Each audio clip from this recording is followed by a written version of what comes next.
talking to the guys who are pulling triggers and talking to their victims to understand in their mindset, what is it that drives them to do these heinous crimes and to be engaged and involved in this cycle of violence. I learned a ton that made me more sympathetic and more understanding.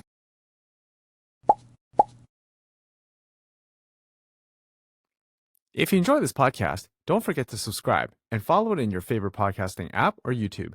It's the best way to avoid missing future episodes, and it helps the podcast tremendously. Welcome to the Unlock Potential Podcast. And today we have Michael Allen. Michael is a relentless champion for people and communities.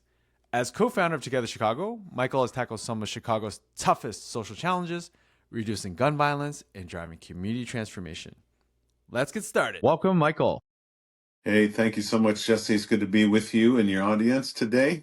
Looking forward to a good time. Likewise. Before I start, I always tell Michael this, I think you have one of the best voices of any founder person I've ever met. And so it's really, really exciting to have you. Well, thank you very much. I've also been told that I've got the perfect face for radio and podcasts without videos. Absolutely. You should also run for president. We could, when the time, right. When you feel ready, Yeah. Yeah, they say, actually, a lot of people have told me I sound like former President Barack Obama in terms of just his cadence of his voice, his sort of Midwestern voice. And so, that's a great compliment. And so I obviously, as a pastor for many years, had to get up and had the privilege, I should say, to get up and speak every week to a large audience. And so that's a big part of the importance of what it means to communicate with people on a regular basis. And so I'm grateful that God's blessed me with a voice that people like to listen to. Awesome. And it's an honor to have you. All right. So as a, more serious question, as a proud Chicagoan, we need to know Bulls, Bears, Cubs, Sox, or Blackhawks. What's an unforgettable sports memory that really has stuck with you? Well, two. One is the six-peat with Michael Jordan and company during their incredible Empire run. And then the second one would be the drought of the Cubs, the 100-year drought that was finally over. And I was in the city for both of those historic events when Cubs won the pennant and when Jordan and company sealed that six-peat. So that was pretty cool.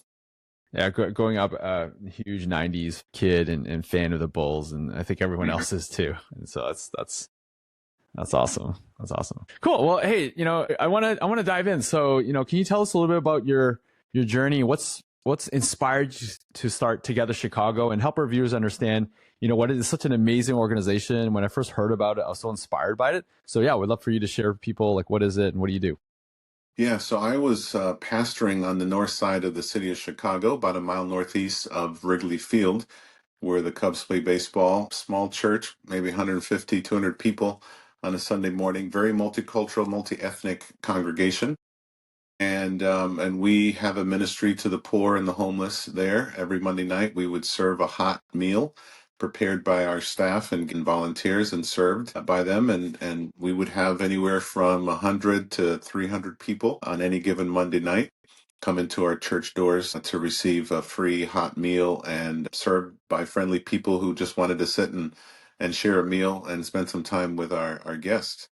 And the folks would come into our sanctuary. They would get what I called a little bit of soul food before they got some belly food. And the soul food consisted of a little spiritual devotional given by one of our lay leaders. And during one of those Monday night meal sessions, I was sitting in the back of the sanctuary. We had our guests seated and listening to the devotional. And I heard and I felt the concussions in my chest of some major blasts. Maybe 5 or 6 consecutive blasts. And I looked at my watch and I thought, it's not 4th of July. This was like August 9th, I remember. And I thought, this is not 4th of July. So it's probably not fireworks. It could be gunshots. And so I rushed to the side door of the church, looked down on the street level, and there were 5 people bleeding at the church steps. Blood was literally pooling at the church steps. And so I called 911, went and attended to the people until the ambulance came. And then I tweeted, pray for Uptown Baptist Church, 5 shot and wounded, blood pools at church steps. And that tweet went around the world. And within 48 hours, I was on every major news channel, news media, radio, print, TV. People from the BBC actually even came over from England to get a story. And I don't know why that shooting in particular garnered so much attention worldwide, really, but it did. And it also changed my life. I mean, it changed the trajectory of my life and my ministry. And it led me to ask questions like this, Jesse. I was asking questions like, okay, why is it that so many black and brown people are killing so many other black and brown people after all the strides that we've made in our history in reference to slavery and defeating Jim Crow and achieving so many opportunities for black and brown people for education, for housing, for jobs, and on and on and on. And now we're turning the gun on each other and killing each other. It at such an alarming rate. And so then I had started saying, well, why the increase in violence and who's doing anything about it? Why can't the police handle this stuff? And so those questions led me to say, well, maybe there's a space for me as a pastor to lead my congregation to be involved in the solution to this problem. But I felt like I didn't have actionable information. I didn't know who the players were. I didn't know who the guys were that were pulling triggers. I didn't know who the victims were that were getting shot. And so I needed actionable information. So I reached out to a friend of mine, and he put me in touch with a guy who now actually works for Together Chicago, a guy named Chris Millette. And he was doing some groundbreaking work with an organization called National Network for Safe Communities. And Chris allowed me to join him um, in terms of learning about the problem of gun violence and how to get at solving it. And so that then led me to my co-founder, a Christian business guy who was asking the same questions I was asking. And then we met and decided to start something called Together Chicago, to focus on reducing gun violence and increasing thriving communities. And by God's grace, we've grown. The ministry has grown from 2 people to about 85 people in the last 7 years. And we're now operating in 70 public schools. We've got probably 8 to 10 different gangs that we're working with, and the police department, city hall, law firms, businesses, other nonprofits, social service agencies, to kind of create a collective impact model to get at the root causes that drive the violence, and to change the narrative and to change people's lives. There's a lot to unpack there, and it's very inspiring. But also at the same time, you feel like, you think of a church like a safe haven. This is a safe space, and then have something like that happen, I'm sure, is, very fundamentally changed. But kudos to you and the team and everyone for really thinking about, hey, how can we move forward and fix this in a way? And so this is, thank you for that, and everything else.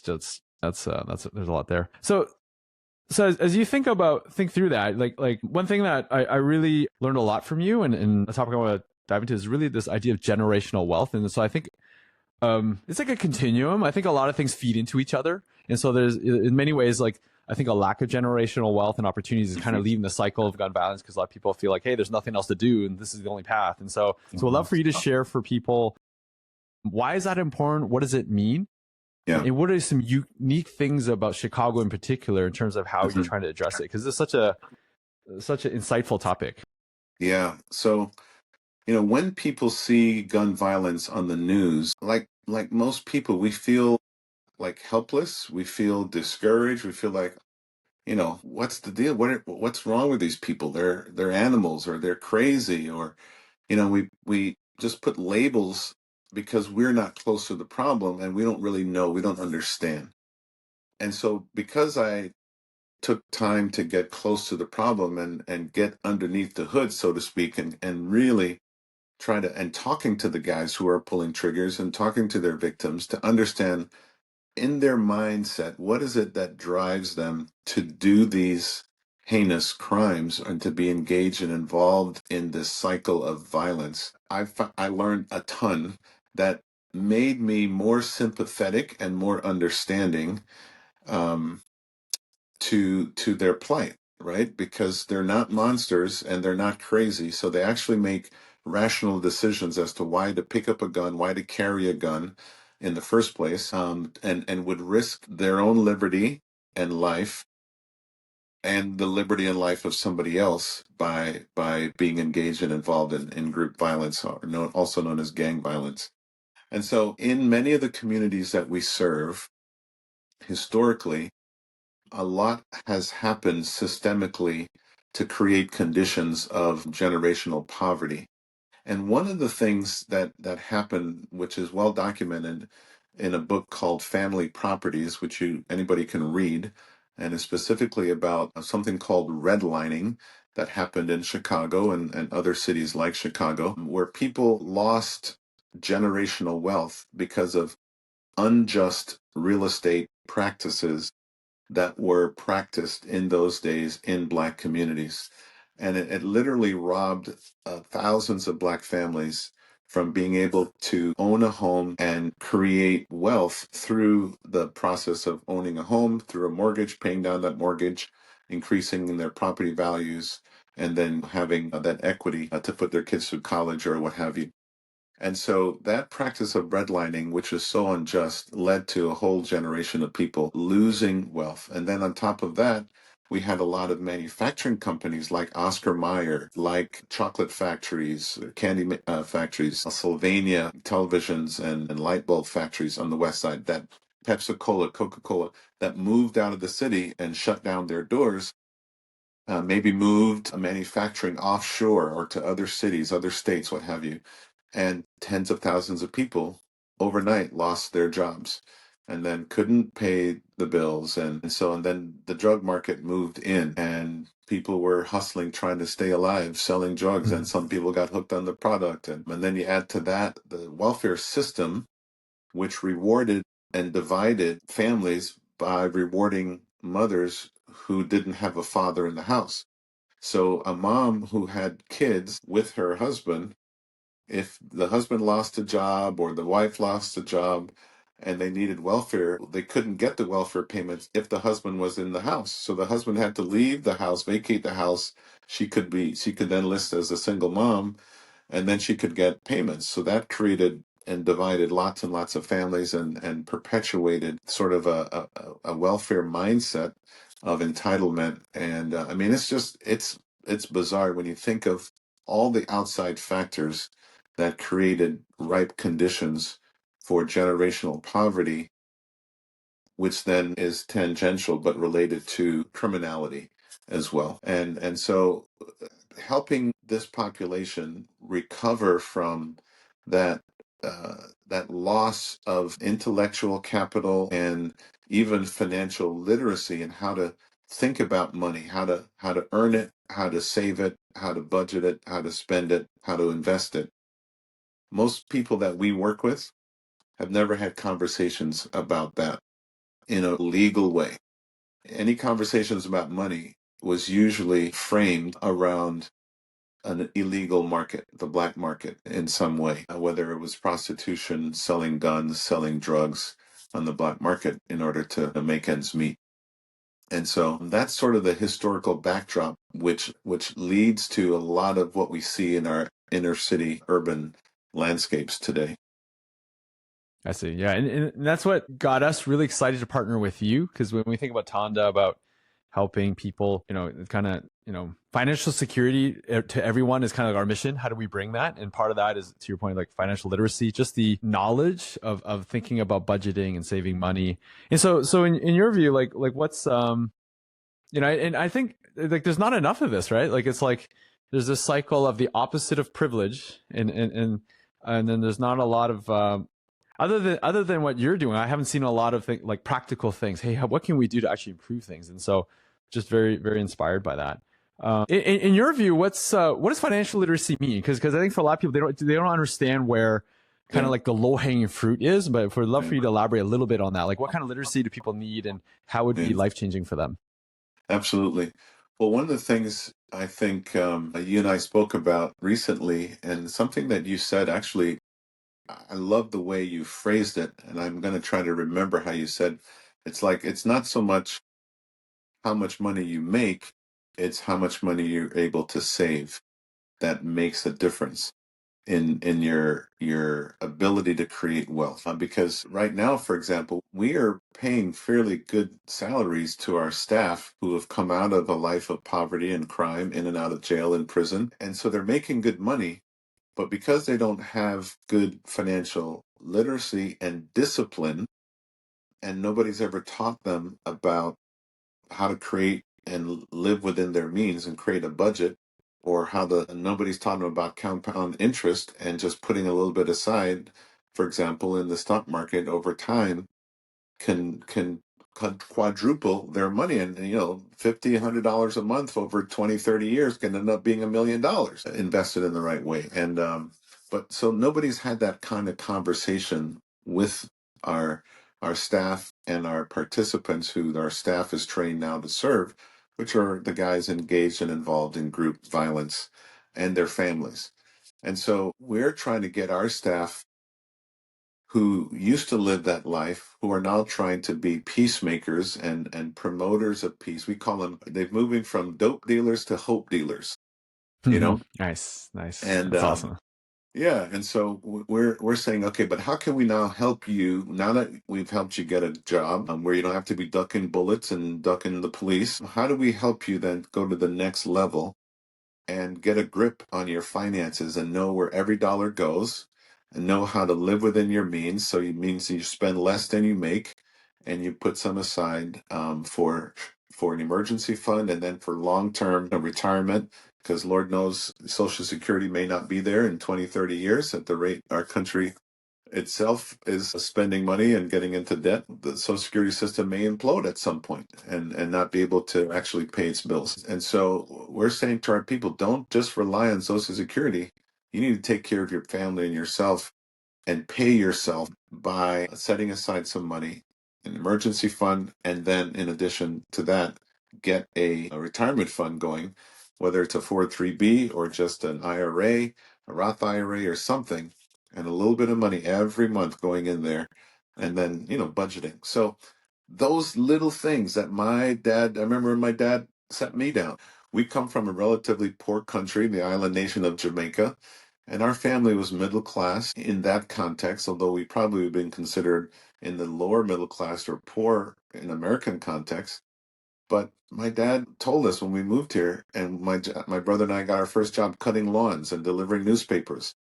And he said, I want you to, every week when you get paid, it was $50 a week or whatever it was, $25 a week. He said, write down on the piece of paper. He showed us how to put this ledger together, how much money you made, and then every time you spend money, just subtract it from the amount of money you made that week until you see where all your money went. And that little exercise and discipline really showed us, wow, we spent this much money on gum or Coke or Snickers. Do we really need that? Is there something more important that we would like to save for? Like buying Christmas presents for our family and friends, or our birthday, or a special trip, or something else that we want. And if that's not on the list, the money's just going to get frittered away, and you'll never really have anything at the end of the day besides some forgettable fun and candy and frivolous things. So again, I was a little kid when my dad taught us the little lesson of budgeting on a piece of paper. There's a statistics I heard that 80% of kids today go off to college without having one conversation with their parents about finances. And that's just crazy to me. And what's furthermore, you and I know that the banks, the credit card companies are waiting for these kids on college campuses to get them to open a credit card, even though they have not had one conversation about money management, financial literacy, spending, saving, budgeting with their parents. And so now they're given this license to spend money and get into debt and get into this cycle and habit of just spending money without any concept of how am I going to pay this bill at the end of the month when it comes. And so the credit card company knows, let's get these kids, as soon as let's get these freshmen when they come onto campus, because they have no idea about money. But we're going to get them trapped in our system, and we're going to make money on them, and their parents are going to end up paying the bill. So it's for all of those reasons that we say there's a better way. And I'm telling you, Jesse, when I heard Chris talk about Tanda, the first time I looked at my staff guy that was with us. I said, we got to get Tanda on our staff. I said, we got to get this, our entire violence reduction team. This is going to be a tool that's going to help them have fun while learning great lifelong lessons about how to manage their money and get ahead and create wealth and break this cycle of poverty for the first time, perhaps in their entire family history. Yeah, and that's why we were really excited too to work with you and meet the staff, and also the employees you have are amazing. Every one of them is like, wow, what great stories. And yeah, I want to double click on a little bit. So I met one of the grandchildren of Dave Thomas, the Wow. founder of Wendy's, and he was Yeah. the one who taught me this. He said a lot of people buy $6,000 wheels for a $2,000 car, and so like, and a lot of it stems from lack of hope, and the Yes. reason is because when you're short-sighted, like, hey, life is short. You know what? I'm not. I might not even be here next week. Yeah. I'm gonna buy those wheels. I'm just gonna go on that trip. I'm gonna buy that chocolate bar. I'm gonna buy the thing I don't need. Why am I gonna save for next year, 5 years? Like, it makes no sense, right? And so I think that's where, like, the fact that you're a hope dealer really changes the dynamic. Because now, if you think, hey, I'm here for the long haul, I have aspirations, dreams I want to achieve. Now I want more delayed gratification. I'm willing to invest. And I think how, as we're working with you and other companies to really kind of lock that in, that's a game changer. Because now I don't need those $6,000 wheels. I want to save for a better life, or That's maybe right. building a business. And so I think actually starts Yeah. with hope. And I'm glad that you brought that up. Yeah. And delayed gratification. And those are related things, right? So if you don't have hope for your future, then you don't have delayed gratification. You want to get at everything you want today, because you're thinking, well, I might not be here next year. So I'm going to get all the glory, all the glitz today because life is short, and this life in the hood, I can be shot down today. And even if I'm not in a gang, I might be sitting on my stoop and there's a drive-by and I get shot and killed. Yeah, so just this idea of hope is definitely tied to the idea of delayed gratification. Without hope, there will be no discipline for delayed gratification. They're two sides of the same coin. And so as we're reinstilling hope and peace in these communities, we're also then giving them tools to practice delayed gratification to prepare for what we all know is an eventuality, whether it's preparing for your death. And here's what we're seeing, Jesse, in our communities that we serve.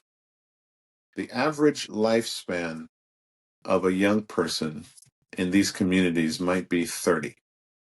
If they make it to 30, they've won the jackpot, because most of them who are engaged and involved in violence will either go to prison for life or they will die before 30.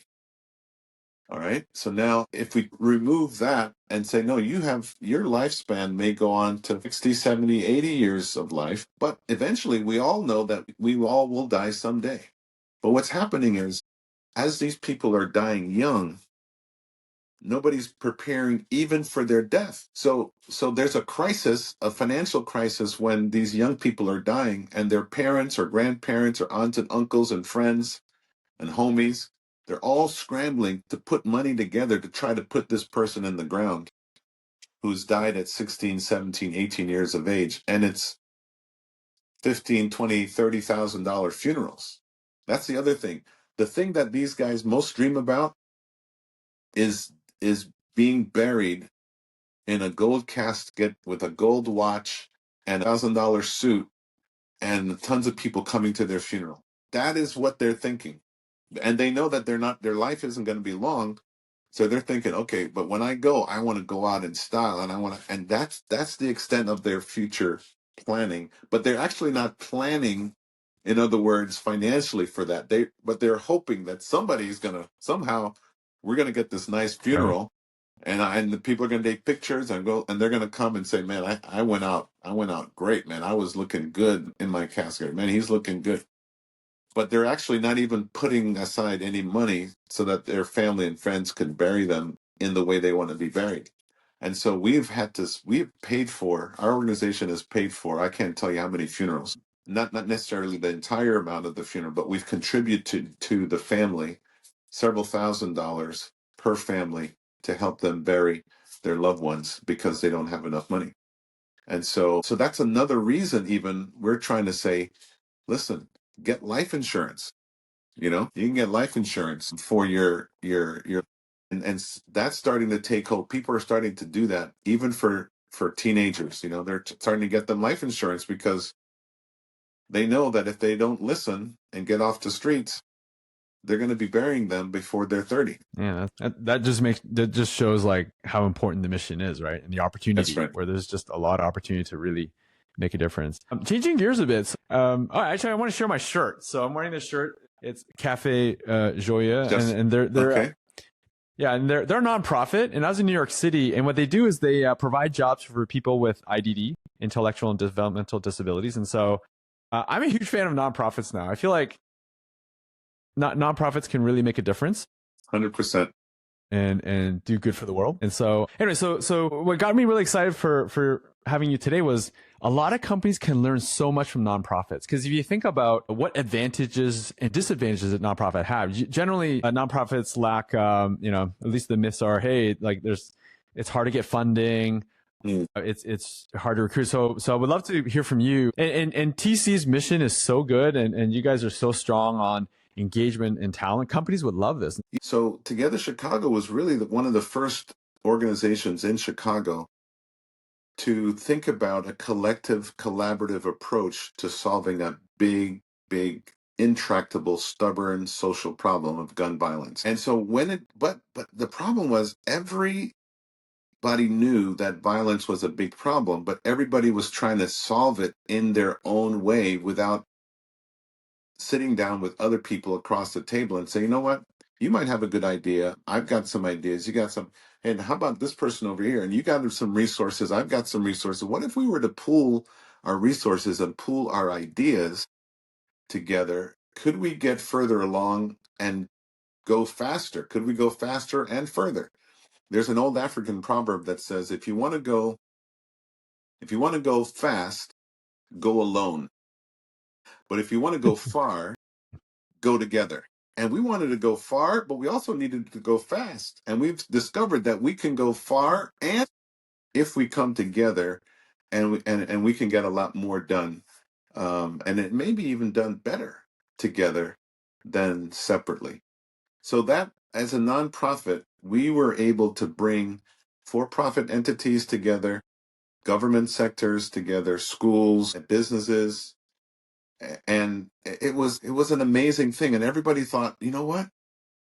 I don't care if you are a Christian nonprofit, if you're a for-profit, I don't really care. All we care about is let's see if we can solve this problem together.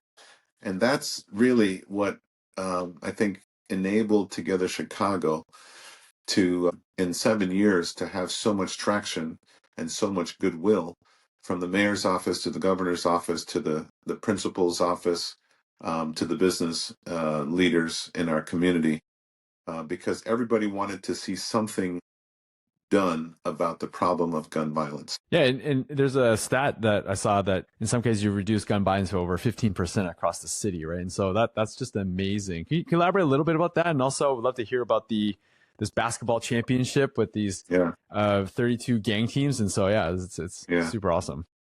So we are really blessed. There are a lot of eyes that are studying this problem of violence and the outcomes of the different organizations that are working together to try to reduce violence. So Northwestern University, as well as University of Chicago, they have something called the Crime Lab, where they spend a lot of social science research in looking at the problem and also measuring the outcomes of those who are working to reduce the problem of violence and at the same time increase thriving communities.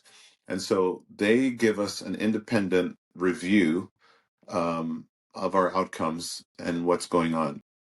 And so every time a gunshot goes off in the city of Chicago, it's recorded in real time and also hyper locally. They know exactly where that and when that gunshot went off and who, if anyone, was injured and or killed by that bullet. And so they've told us that we're in the top 2 or 3 ranked organizations of the 20 orgs working to reduce gun violence.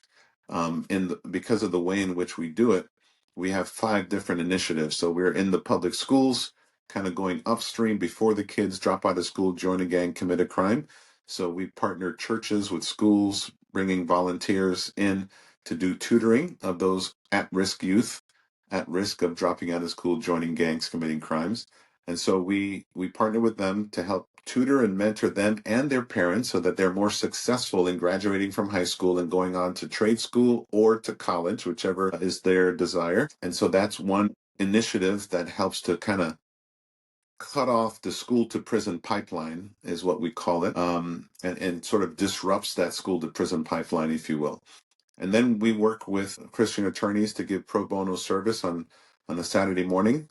And so we know that by social science research that a bunch of people who have civil issues, if they don't have an attorney to help them solve that civil issues because they can't afford one, they don't know where to go to find an attorney, they can't afford one, we will bring an attorney to their neighborhood, set up that office, legal aid office in a church in that high crime, high poverty neighborhood. The person comes, they get to see an attorney for a small dignity fee of $30.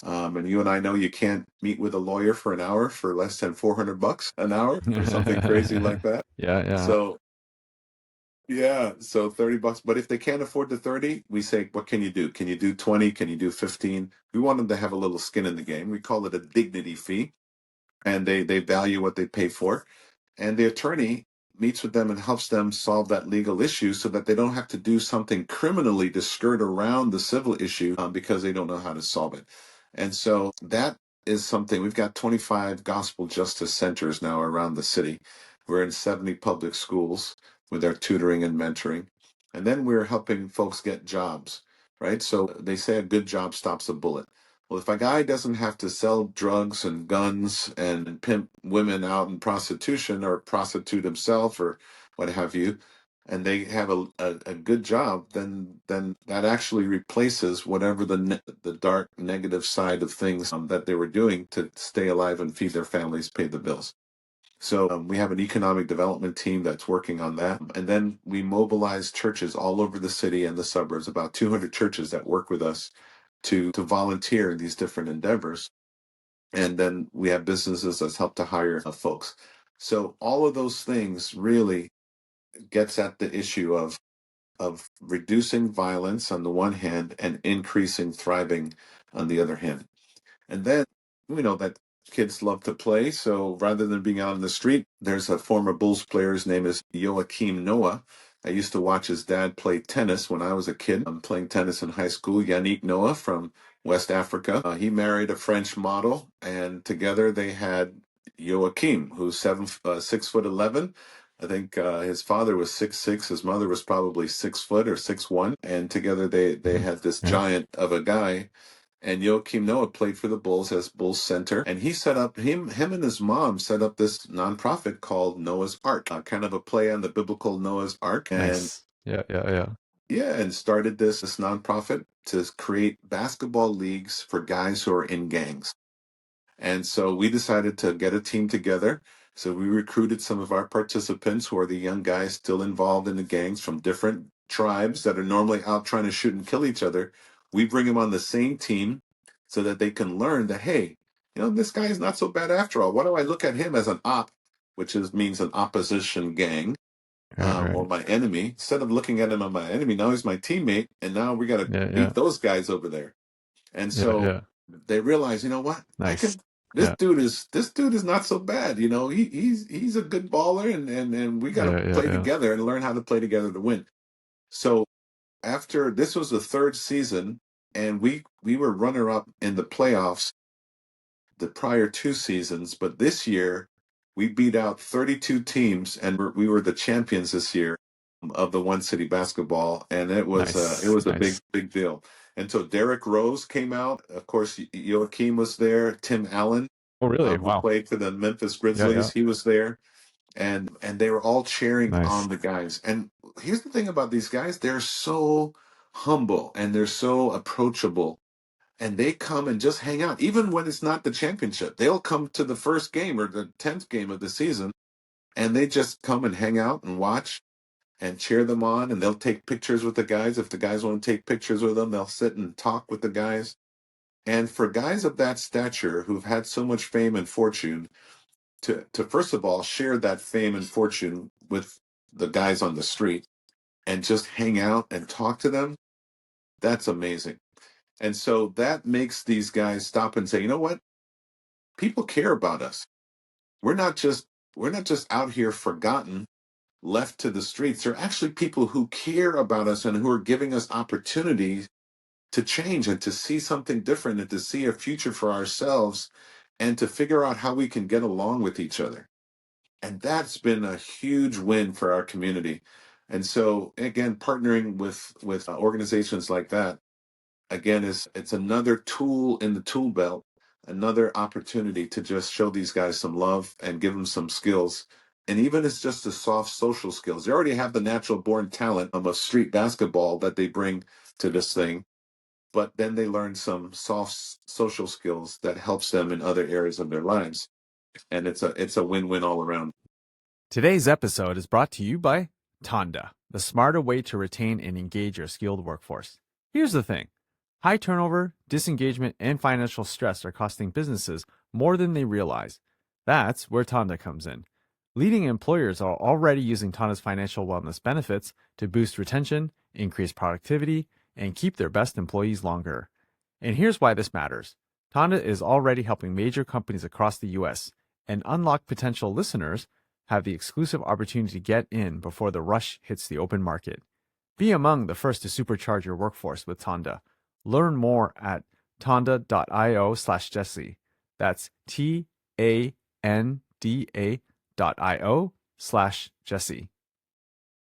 That reminds me of like LeBron and Curry, on the same team, right, for Yes. Team USA, and then they almost Right. lost, right? There were some close games, but you saw Yeah. like the brotherhood and camaraderie that came from Yeah. that was amazing, right? So I can totally see how same thing here, like 100%. former rivals. Okay, now that we have to be, if we're gonna win, we're gonna have to work together and figure this Have to out, work right? together. And Yeah.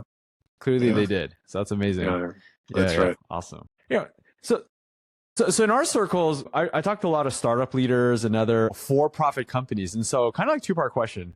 What advice do you have for for-profit CEOs that can learn from nonprofits? Because I think you have some amazing advantages. That's one. And the second part is, in particular for startups tend to dangle, hey, it's a lottery ticket, right? Like if you join our company, you get some stock, you have some skin in the game, and it's a lottery ticket. But I assume for nonprofits, they don't have that, but they have other things in spades. And so we'd love to get your kind of take on, what advice do you have for for-profit CEOs in general, and also for Yeah. startups in particular? What are some things that they can really learn from you?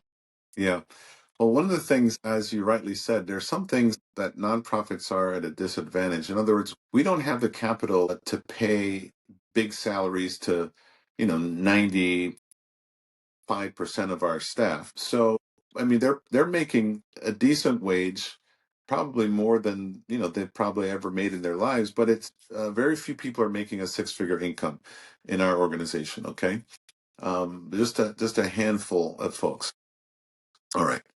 So then what else can we offer them? And this is where personal relationships and mentoring and just being accessible. So because I'm a networker, one of the things that I bring to the table to our staff is my wealth, not of finances, but my wealth of opportunity, my wealth of relationships, the wealth of intellectual capital that I have, and just pouring myself into these guys.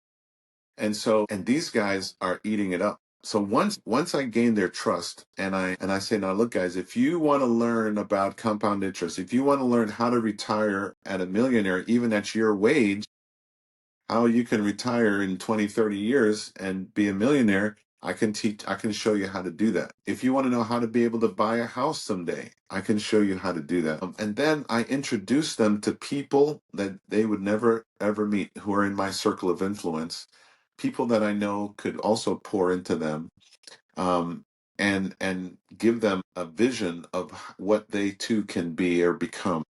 And so I created something called the Together Chicago TC United travelers, trips on purpose.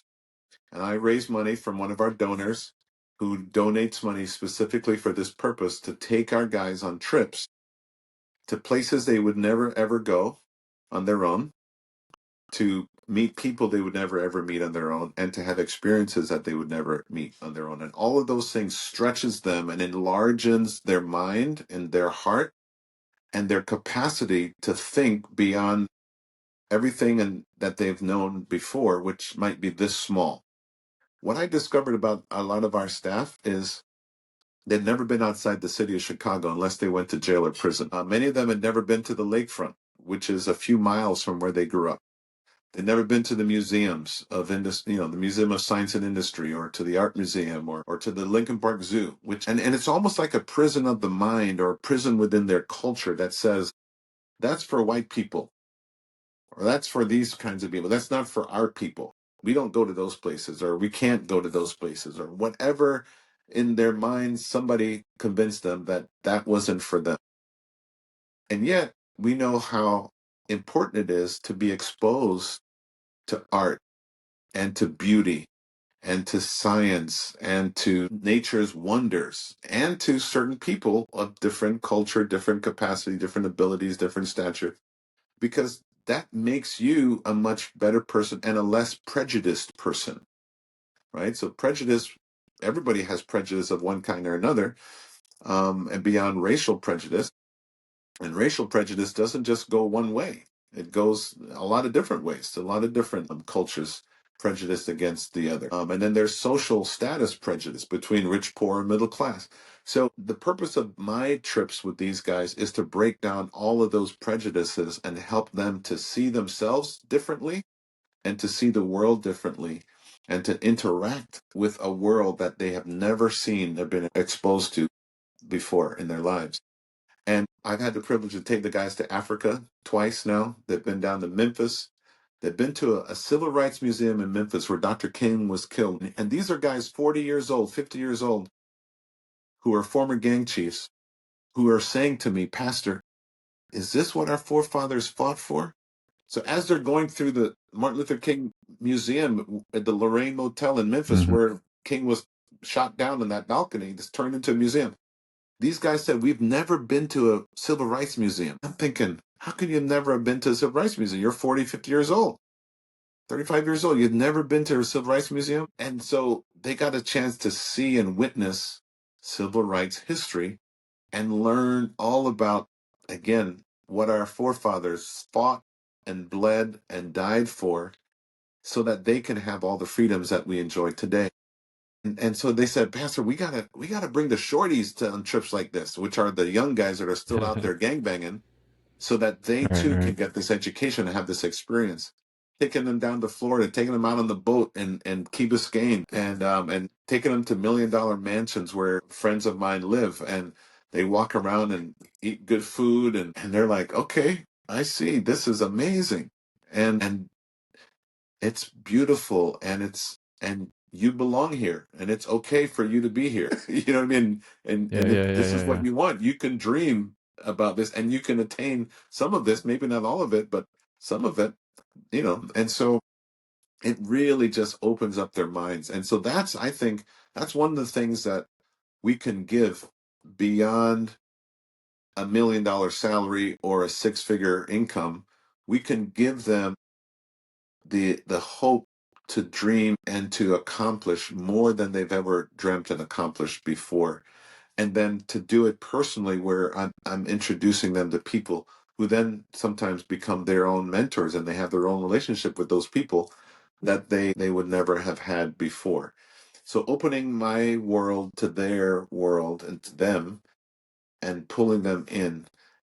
We've had the guys come and sit at our table and eat dinner, and that blows their mind, because they're thinking, Pastor, you know that I've been to prison, you know that I was a murderer, you know that I was in the gang, sold drugs, and you let me into your house to eat dinner at your table. You let me know where you live and where your wife and your kids live, and you introduce me to them. See, so that to them, it just blows their mind, because they don't have a concept of understanding that all their lives they've been seen as animals who all they do is run around with guns and try to kill each other. They're out of jail, they're slinging dope, and they're put into this, and so they see themselves as that. Now they see themselves as human beings that's worthy of love and well worthy to sit at a table and to eat a meal in peace and to share stories and to share of hopes and dreams and and so it changes their whole mindset and perception of themselves and of other people. And it's been so inspiring, Jesse. I get teared up thinking about it because I see the change happening in real time. I Right. see their Right. eyes and their minds opening, sitting at the table. I took our guys one time down to Memphis to meet with I'm a friends with a guy. We serve on a board together of another nonprofit. And this is a very wealthy guy, owns like 2,000 acres, 30 minutes outside of Memphis, Tennessee. And he's a white guy. He's a veterinarian. He owns a bunch of vet clinics, super wealthy. I take some of our team members down there. This guy shows us around his place, and he shows us the barn where the horses are, and upstairs above the barn is this really nice finished sort of dorm style where there's bathrooms and beds and a little kitchen. And then he shows us his house, and the guys are thinking, and I'm even thinking, okay, we're gonna sleep in the barn above the horses. That's I where see. he's gonna put us up, Yeah. because I've told Right. this guy all about my guys and their background, so there's no surprise. So it comes time to figure out where everybody's sleeping for the night. And his wife comes out and she goes, dinner's ready. And after dinner, she goes, okay, you guys decide where you want to sleep inside the house. And the guys are looking at me like, and they pulled me aside. They said, Pastor, did you tell these people like who we are, like who we used to be? I said, yeah, I told them everything. And they're shaking their head because the husband and wife is saying, you're not sleeping in the barn outside above the horses. You're sleeping in our house. And you could go pick where you want to sleep in the house. And these are white people, old white people. Like, and these guys are just like, I cannot believe. And then the wife is cooking these meals and serving the guys and in their house and around their table. And they're meeting them for the first time. And it's blowing their minds. They cannot believe that these white people who have never met them before this day is showing them such radical hospitality, love, and trust to not only invite them at their table, to invite them to sleep in their house. And they're not locking their doors. And then the guy goes, hey, after we went out horseback riding or on ATVs, he goes, hey, you guys want to do some target practice shooting? I mean, so he's to Right. put into the Right. hands of guys that are labeled murderers, killers, street gangs. And then after he puts a gun in their hands, loaded, he turns his back on them. He walks in front of them, sets up a target, and then comes back to the group and say, "Now, let's see who can hit the target." And he has no fear that somebody's going to try to shoot him and rape his wife and take his money and whatever. Yeah. And Yeah. again, they're looking at me and they're saying, "Pastor, you didn't tell him everything. You cannot have told him everything." I said, "I told him everything." And so again, then 6 months later, one of the guys that was on that trip suddenly died in his sleep, had like an epileptic seizure or something, died. Several weeks after the man had died, which was one of our staff guys, name is Marlon, I happened to call my buddy, the guy who from Memphis, and we were on a meeting or something, and I said, oh, by the way, Marlon passed away. You remember Marlon? He was one of the guys that was in your house 6 months ago, and he was so sad. He goes, I remember him. And then he said, Michael, tell me what the family needs. I want to help. We want to help them. And it was one of those situations. Even one of our staff, they were not prepared for his death.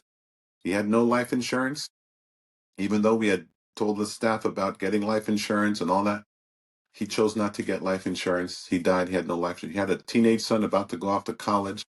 He was living in his sister's house. And Chuck and Vicky sent them $5,000 after our staff had put some money in the pot and gave to his sister. Our company had given some donations toward the burial services. There were still a few like $1,000 or $1,500 left.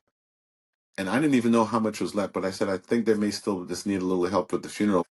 He asked me, I didn't ask him. And he volunteered and said, he sent a check for $5,000. And we gave 2,500 to his sister, and we gave 2,500 to his son, who was about to go off to college. Again, that would not have happened had I not opened them up to my world and invited them to meet some of my people in my sphere of influence. So it's stuff like that. And when our guys are seeing this, suddenly racial barriers are coming down, religious barriers are coming down, geographical barriers are coming down, cultural barriers are coming down, and they're able to traverse all of these different walls or regions that were formerly walls to them that they could not cross. So that's how I make up the difference between a six-figure salary that I can't pay everybody, that maybe in business arenas you can pay them. I make that up with all the other ways in which we define wealth. You see, wealth oftentimes is only defined with money. But if you expand the definition of wealth to include intellectual capital, cultural capital, spiritual wealth, relational wealth, suddenly you realize we have so much more to grow in wealth than just finances. And so the Lord just really impressed upon me, based on my own background, my own upbringing, and all the ways in which I consider myself wealthy, that where I can't give financial wealth to these guys, I can give them all these other forms of wealth, or sharing that with them, and then help them develop a more fuller, richer life.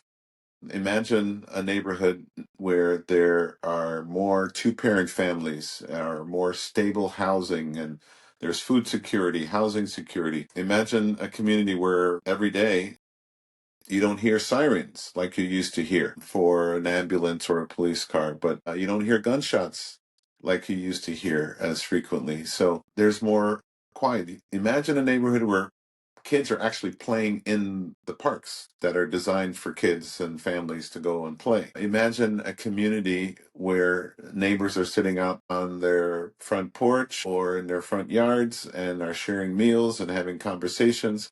And there's no fear of drive-by shootings or guys hanging on the block pushing drugs. And so there's prosperity, there's family, there's play, there's fun. It's just a more holistic community, and they're looking to their futures, accomplishing hopes and dreams, visions for what they want to do and become. So that's really, when we think about thriving, we think about it in all those different ways.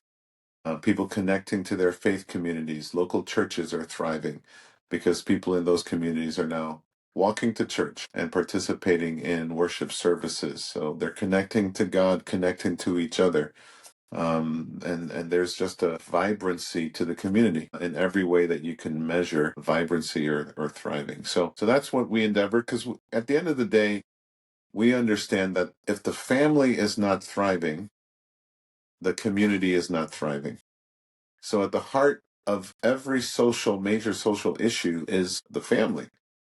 And so as goes the family, so goes the neighborhood. So everything at Together Chicago we do is to strengthen the local family, because the family is the nucleus, the fabric of every society. And so, you look at history and you learn that every nation that has fallen from within, basically. And so, we're trying to strengthen the fabric of our society by strengthening families in those communities, because families make up communities, communities make up cities, cities make up states, states make up the union called the United States of America. And so you take the macro view and just keep shrinking it, it goes back to the family nucleus. So if we strengthen the family, that's the way to strengthen the entire country and eventually the world. Love it. Love it. Cool. Well, hey, first of all, this has been an amazing conversation. Really, really enjoyed it. And I think for the audience and people listening, like, this is very inspiring, and also we can learn a lot. So the last question I really had was, like, what do you hope listeners to take away from this conversation? And where can they learn more about TC and its mission, if they want to, find out more, where should they go? Yeah, so you can go to togetherchicago.com, no spaces, togetherchicago.com. We've got tons of news articles, videos, short clips, photographs, all about the work that we do and the outcomes that we have been blessed to see achieved in the last 7 years. And then we've got a Facebook as well, Facebook page, Together Chicago. And then we also have a Twitter account, Together Chicago, a Twitter account, or X as it's known now, I believe. So you can also go there. So I think final takeaways for leaders, whether you're in a for-profit world or you're in the nonprofit space, and that is invest in people. People are the greatest asset that you have. I remember listening to Jack Welch as he was the outgoing CEO of General Electric, and he asked the question, how many of you, he's speaking to like a Fortune 100 or Fortune 500 group of CEOs, and he says, how many of you spend time with your bean counters every week, which are the accountants and the money people in the organization, and all the hands went up. And then he says, how many people spend time with your HR executives every week? And he was like, okay, he goes, that's your problem. He says, when I was at GE, I spent most of my time making sure the right person with the right skills were sitting in the right seat, collaborating with the right people and the right teams. He says, if you take care of your people, the money will take care of itself. He says, you'll have plenty of money to do everything you want to do, all your mergers and acquisitions. You'll have plenty of money to do that if you take care of the people. And so Jack Welch understood that people drives profit, and you need to have the right people doing the right things, the right time with the right network within the company and outside the companies. So I spent a lot of time getting to know our people. When people come in for interviews, I'm not actually talking so much to them about their skills as though that's important, but I'm talking to them about their life and their hopes and dreams and their family, and I want to know all about that. The Cubs manager that was with the Cubs when they won the pennant for the first time in 100 years. They tried to, of course, can you imagine how much time they spent picking apart what made the Cubs win this year? Of all the years they've been trying to win and even get close. And that guy, I forget his name, but he was a Cubs manager, a young guy. He spent time talking, doing this very thing. He got a lot of background information on all the players to make sure that they were the right player for the club that they had in mind to win this pennant. And so they talked to friends and distant cousins and relatives as part of the interview process in recruiting their players. They didn't just look at the tape of them playing baseball and look at all their numbers of performances, but they looked at all the soft skills and the way they communicated, the way they handled disappointments and illness and injuries, and the way they related to their spouses and their kids.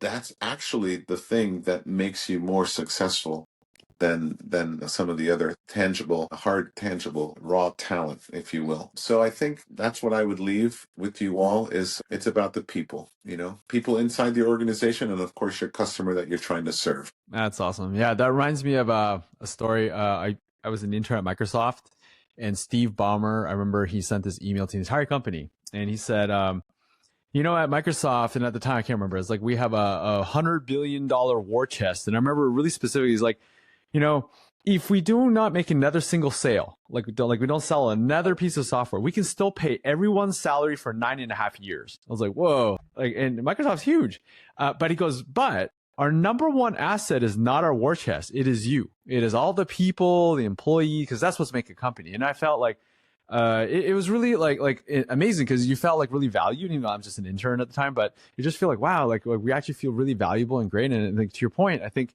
yeah, taking care of people, investing in people is actually your greatest asset. And so love that. Hey, Michael, thank you for the time. Thank you for everything. Thank you for everything you've done. Super, super grateful to have you. And I think Together Chicago is amazing. And looking forward to coming to Chicago to visit and going to see some games.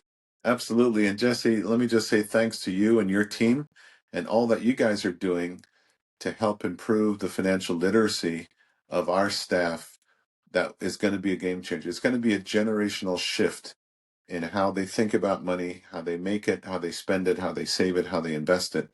And so I can't say thank you enough to you and the Tanda staff for even having the vision to start a company like this to help companies like mine and our people thrive and make that generational shift in understanding how to create wealth for themselves and their future generations. So God bless you. Merry Christmas.